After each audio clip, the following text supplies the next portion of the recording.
और बड़ी खबर इस वक्त आपको बताते हैं। अभी ये खबर मिल रही है, खामेनेई की मौत से जुड़ी हुई ये बहुत बड़ी अपडेट है। हमले के वक्त घर में ही थे अयातुल्लाह अली खामेनेई, जैसा माना भी जा रहा था, यानी कि इजराइल के हमले में ही खामेनेई की मौत हो गई है। उनको इतना वक्त भी नहीं मिल पाया कि वो किसी सुरक्षित बंकर में जाकर छिप जाते। तो बहुत बड़ी खबर है इस वक्त की, हमले के वक्त घर में ही मौजूद थे खामेनेई।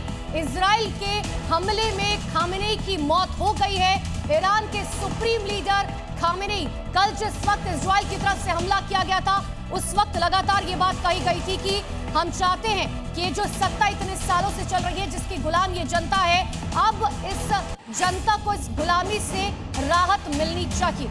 और देखिए, यही कहा गया कि खलीफा की मौत का बदला भी लिया जाएगा। खास मेहमान हमारे साथ मौजूद है, आइए उनका रुख करते हैं।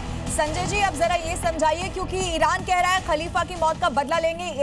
आप इतिहास देखेंगे तो खलीफा का मतलब भी यही बताया गया है, पूरे जो उम्मत होता है उसका नेता। अब यहाँ से क्या विद्रोह और बढ़ जाएगा? क्या इस वक्त उस स्टेज पर है ईरान उतना ताकतवर कि बदला ले भी पाए? देखिए, ये एक स्टेटमेंट दी गई है। कुछ हद तक ईरान कोशिश करेगा, पर क्या बदला ले सकता है? क्या वो अमेरिका के प्रेसिडेंट को ख़त्म कर सकता है, या नेतन्याहू को ख़त्म कर सकता है, या उसके पास कोई ऐसा न्यूक्लियर टिप्ड वेपन मिसाइल है जिसको वो इस्तेमाल करके जो है बहुत ज़बरदस्त बदला ले सकता है अल खामेनी की डेथ का।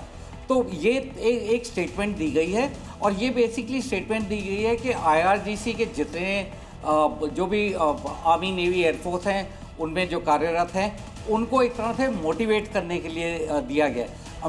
जब ये जंग शुरू हुई थी उस टाइम भी बहुत सी स्टेटमेंट्स अल खामेनी ने भी दी थी, और ईरान की तरफ से, स्टेट मीडिया की तरफ से भी आती रही कि हम जो है अमेरिका और इजराइल को निस्त नाबूद कर देंगे, ये कर देंगे, वो कर देंगे।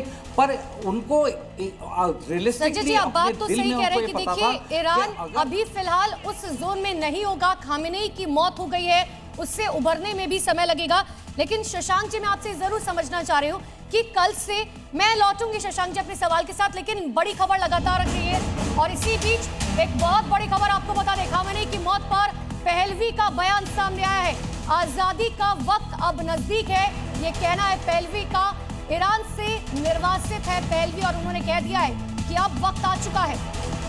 ये बहुत बड़ी खबर इस वक्त आपको बता रहे हैं। अब चूंकि रिएक्शंस भी यहाँ पर लगातार सामने आ रहे हैं, आजादी का वक्त नजदीक है। ईरान से निर्वासित है पहलवी, जिनका बयान इस वक्त सामने आ रहा है। और आपको ये भी बता दें कि पहलवी जो है वो दरअसल ईरान का शाही खानदान यहाँ पर बताया जा रहा था, और ये वही खानदान है 1925 से 1979 तक जहाँ पर शासन किया गया।